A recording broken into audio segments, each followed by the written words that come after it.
Virgo, hi! Welcome to Mr. Queen PH. At ito ang inyong weekly reading ngayong July 8 to 14, 2024. So if you are interested in private readings, meron tayong link sa description at sa pinned comment. Paki-check nyo na lang kung paano mag-book for a private reading. So let's see, Virgo, what's up with you? Your overall energy is the King of Wands. So fiery energy. Maaring you have fire signs, Aries, Leo, Sagittarius. You are someone na very creative, lalo na sa business, no? Maaring meron kang creative ideas ngayon na lalo mong pinauunlad sa trabaho, sa career, sa business. Some of you are planning to travel abroad or pwede ring mas ka ngayon, busy sa pagta-travel. Parang marami kang pupuntahang lugar. Your challenge is the 8 of Coins. So, some of you, maaring makaramdam kayo na parang tinatamad kayo sa trabaho. Dahil siguro marami kayong mga adventures ngayong week na to, tatama rin kang magtrabaho. Kasi diba, lalo na kung napapadalas yung pagbabakasyon or mas na-enjoy mo yung sarili mo with your friends, family. Minsan nakakatamad ng bumalik sa trabaho, 'di ba? Oo. So yun yung challenge mo, paano ka ulit gaganahan? Paano mo ulit uh, ma makukumbinsi yung sarili mo. Mamo-motivate.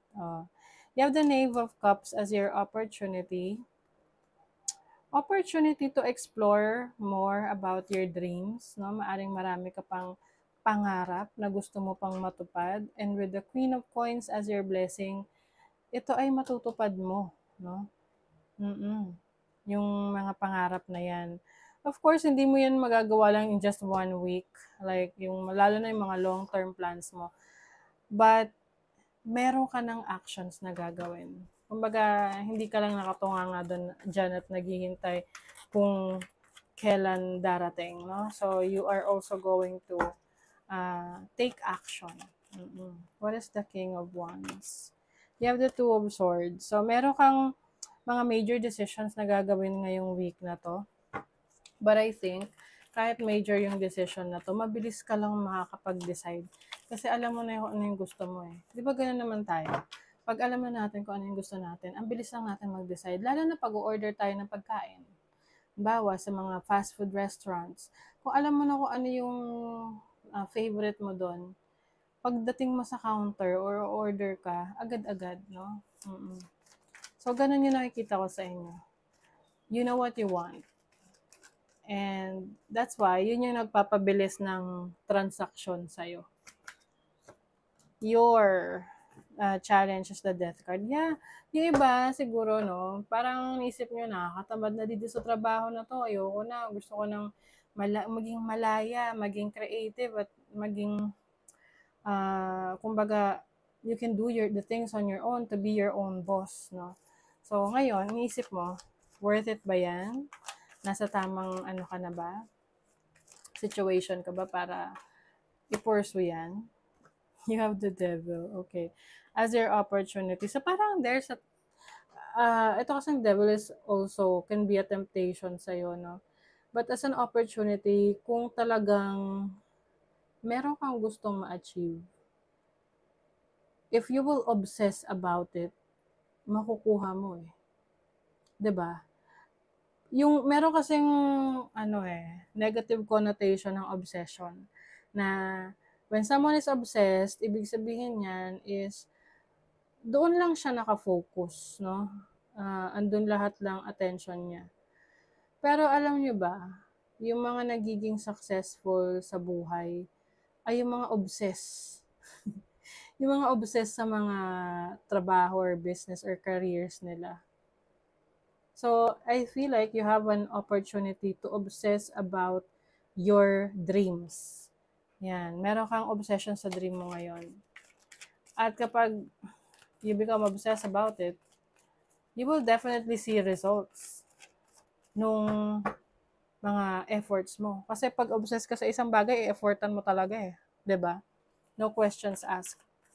So, what is the Queen of Coins? You have the Ten of Wands. Yeah, this is about a lot of responsibilities. Pero, yung responsibilities na to ay blessing para sa'yo. So, pwedeng meron kang pag-increase ng sweldo. Syempre, pag nag-increase ng sweldo, mas marami ka ring matutulungan.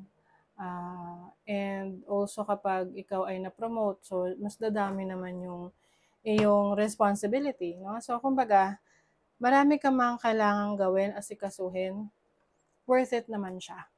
Okay? Worth it naman yung pagod mo, yung effort mo. You have Jupiter in Sagittarius in the 9th house. Yes.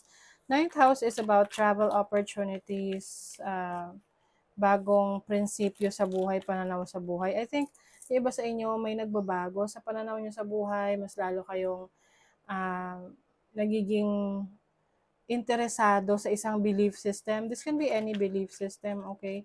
Kahit ano pa yan, religious, spiritual, doesn't matter as long as nandun yung attention mo. And then you have fortune. Wow. So, Sun in Leo in the 5th house. 5th house is your creative areas in your life. So, I think, iba sa inyo, Virgo, mas magiging maunlad kayo kapag nag-focus kayo sa mga abilities ninyo, yung mga kakayanan nyo, at imamaster nyo talaga. Wow! You have Sun and Taurus in the 2nd house. Marami kang matutupad na pangarap mo. Marami kang maipupundar.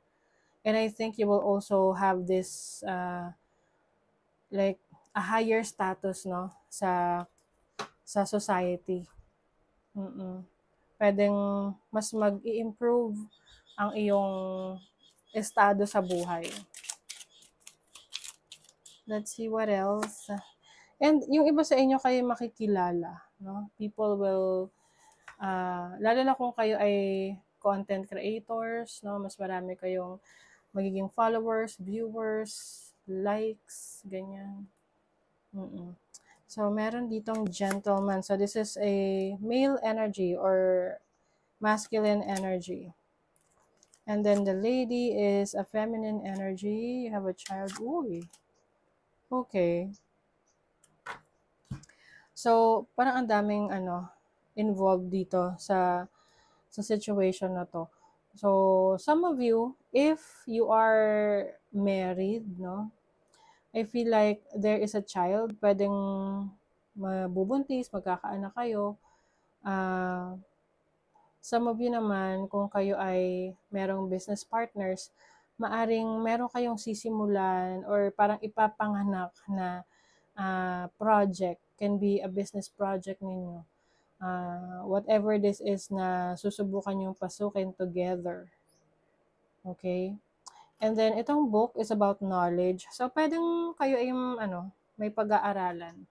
Mga bagong kaalaman na magpapaunlad sa inyong mga sarili. Lalo na sa maaaring bibili kayo ng mga books na marami kayong matututunan tungkol sa investments, on how to attract money, ganyan.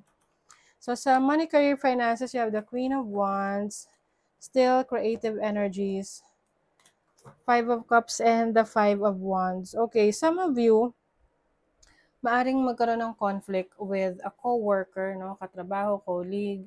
Pwede rin namang merong parang competition sa career, sa business. Pero I think kayang-kaya mo tong malagpasan.